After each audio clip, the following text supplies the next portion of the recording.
الحمدللہ والصلاة والسلام علی رسول اللہ اما بعد،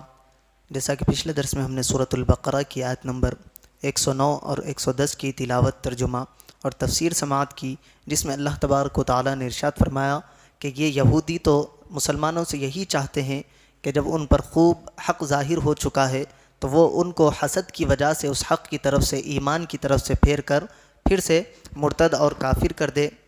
مگر اللہ تبارک و تعالیٰ نے فرمایا کہ تم انہیں معاف کرو، درگزر کرو، اور اللہ تبارک و تعالیٰ جب تک اپنا حکم نہ لائے انتظار کرو، بے شک اللہ ہر چیز پر قدرت رکھتا ہے۔ پھر اس کے بعد اگلی آیت میں فرمایا گیا کہ نماز کو قائم رکھو اور زکوٰۃ کو ادا کرو، اور جو تم نے نیکی جو آگے بھیجی ہے اسے اللہ تبارک و تعالیٰ کے پاس موجود ہے، وہ اللہ تبارک و تعالیٰ تمہارے سب کاموں کو دیکھ رہا ہے۔ اب اگلی آیت میں ارشاد ہے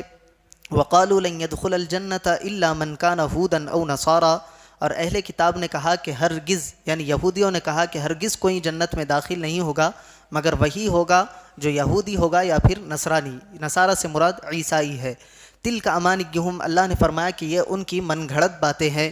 قُلْ هَاتُوا بُرْهَانَكُمْ إِن كُنتُمْ صَادِقِينَ، آپ فرما دیجئے کہ اگر تم سچے ہو تو اپنی بات کی کوئی دلیل لے کر آؤ۔ لن يدخل الجنہ، ہرگز جنت میں داخل نہ ہوگا۔ یہودی مسلمانوں سے کہتے تھے کہ جنت میں صرف یہودی جائیں گے، اور عیسائی کہتے تھے کہ صرف وہی جنت میں داخل ہوں گے۔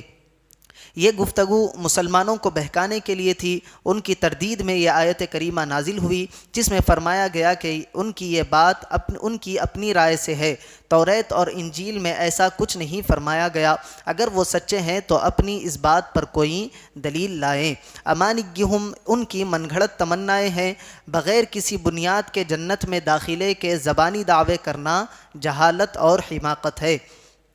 ایک امید ہے جسے عربی میں رجا کہتے ہیں، اور ایک خام خیالی ہے جسے عربی میں امنیہ کہتے ہیں۔ امام غزالی رحمۃ اللہ علیہ نے اس موضوع پر بڑا پیارا کلام ارشاد فرمایا ہے، اس کا خلاصہ ملاحظہ فرمائیں۔ چنانچہ آپ رحمۃ اللہ علیہ فرماتے ہیں رجا یعنی امید دل کی اس راحت کا نام ہے جو محبوب چیز کے انتظار سے حاصل ہوتی ہے، لیکن یہ محبوب چیز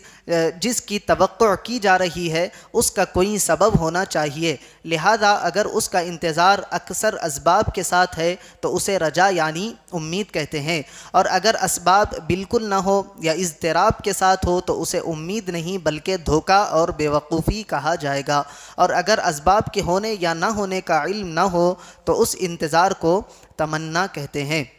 نبی اکرم صلی اللہ علیہ وسلم نے ارشاد فرمایا الاحمق من اتبع نفسہ ہواہا، بے وقوف وہ ہے جو اپنے نفس کی خواہشات کو اپنے پیچھے لے کر چلتا ہے۔ وتمنى علی اللہ الامانیہ، اور اللہ تعالیٰ سے تمنا کرتا ہے کہ وہ بڑا کریم ہے، غفور الرحیم ہے، وہ ہمیں معاف فرمائے گا، ہم جو بھی کرے وہ اللہ تبارک و تعالیٰ ہمیں جنت میں داخل کرے گا۔ یہ بے وقوف کی نشانی ہے۔ آج کل ہمارا بھی یہی حال ہے، ہم جو دل میں ہے وہ کرتے ہیں اور فرماتے ہیں کہ اللہ بڑا ہے، بھائی معاف کرنے والا ہے، رسول اللہ کی شفاعت ہمارے لیے ہے۔ نہیں، یہ بے وقوف لوگوں کی تمنا ہے جس کا ذکر ابھی قرآن میں پیچھے بھی ہوا۔ اب اگلی آیت میں ارشاد ہے بلا، ہاں کیوں نہیں، من اسلم وجہہ للہ، جس نے اپنا چہرہ اللہ کے لیے جھکا دیا، وہو محسن، اور وہ نیکی کرنے والا بھی ہو، فلہ اجرہ عند ربہ، تو اس کا اجر، اس کا ثواب اس کے رب کے پاس موجود ہے، ولا خوف علیہم ولا ہم یحزنون، اور ان پر نہ کوئی خوف ہوگا اور وہ نہ غمگین ہوں گے۔ بلا کیوں نہیں، جنت میں داخلے کا حقیقی معیار ایمان صحیح اور عمل صالح ہے، اور کسی بھی زمانے اور کسی بھی نسل و قوم کا آدمی اگر صحیح ایمان اور عمل رکھتا ہے تو وہ جنت میں جائے گا۔ البتہ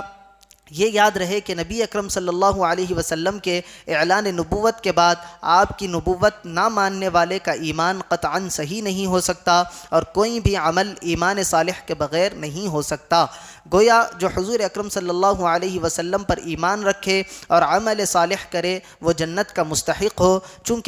مستحق ہے، چونکہ یہودیوں اور عیسائیوں نے کہا تھا کہ ان کے سوا کوئی جنت میں داخل نہیں ہوگا، تو اس کے جواب میں فرمایا گیا کہ ان کے علاوہ کوئی جنت میں کیوں داخل نہیں ہوگا، جبکہ اللہ تعالیٰ کا قانون یہ ہے کہ جو کوئی بھی ایمان رکھتا ہے اور صحیح عمل کرتا ہے اللہ تبارک و تعالیٰ اس کو جنت میں داخل ضرور فرمائے گا۔ اللہ تبارک و تعالیٰ سے دعا ہے کہنے اور سننے سے زیادہ اعمال صالحہ کی توفیق عطا فرمائے۔